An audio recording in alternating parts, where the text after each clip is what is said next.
চলতি সপ্তাহে স্বর্ণের দামে ছিল ঊর্ধ্বমুখী প্রবণতা। একদিনের ব্যবধানে দুইবার দাম বেড়ে বর্তমানে প্রতি ভরি 22 ক্যারেটের স্বর্ণের দাম হয়েছে 2,24,182 টাকা। এদিকে দেশের পুঁজিবাজারে তেজি ভাবের মধ্য দিয়ে সপ্তাহ শুরু হলেও মূল্য সূচকের নিম্নমুখী ধারায় শেষ হয়েছে লেনদেন। এছাড়া নতুন অর্থবছরের প্রথম মাসে রেমিটেন্স প্রবাহে ঊর্ধ্বমুখী ধারা অব্যাহত রয়েছে। জুলাই মাসের প্রথম 21 দিনে প্রবাসী আয় দাঁড়িয়েছে 209,50,00,000 $। আরো জানাচ্ছেন আব্দুল্লাহ খান মুন্না। কেসারেন শেকড় থেকে শিখরে। জুলাই মাসের চতুর্থ সপ্তাহে একদিনের ব্যবধানে 2 দফা দাম বেড়েছে স্বর্ণের।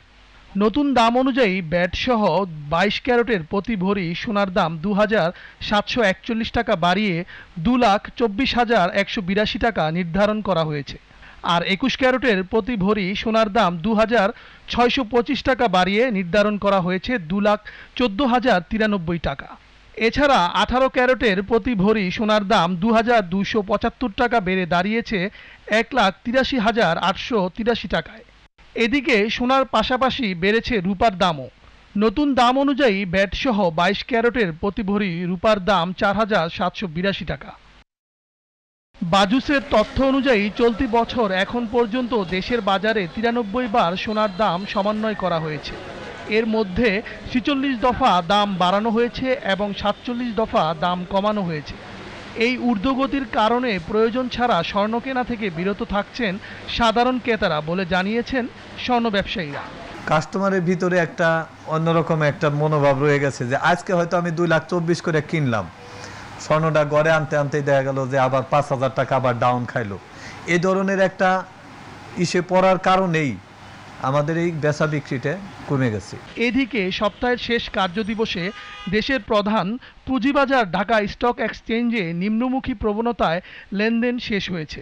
ডিএসইর প্রধান সূচক 5,900 পয়েন্টে দিয়ে সপ্তাহ শুরু হলেও 96 পয়েন্ট কমে সপ্তাহ শেষে ডিএসইএস সূচক দাঁড়িয়েছে 5,804 পয়েন্টে।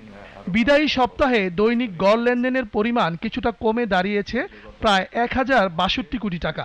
কিছু নতুন নিয়ম প্লাস কিছু রিউমার কারণে মার্কেটটা ডাউনের দিকেই বলতে গেলে, যেমন যেটা হলো এসএসসি কিছু নিয়ম করছে খসড়ার জন্য দিল, যেটা হলো আগে তো পি রেশিওর উপরে মার্জিন লোনটা হতো, এখন বিভিন্ন ক্যাটাগরিতে নিয়ে গেছে।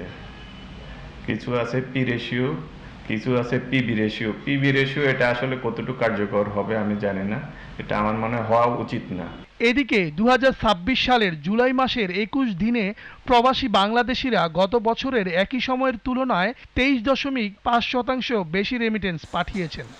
26-27 অর্থবছরের প্রথম মাসেই রেমিটেন্স প্রবাহের এই ধারাবাহিক ঊর্ধ্বগতি দেশের বৈদেশিক মুদ্রার আয়ে প্রবাসী বাংলাদেশিদের গুরুত্বপূর্ণ অবদানের প্রতিফলন বলে মনে করছেন সংশ্লিষ্টরা। আব্দুল্লাহ খান মুন্না, জিটিভি নিউজ, ঢাকা।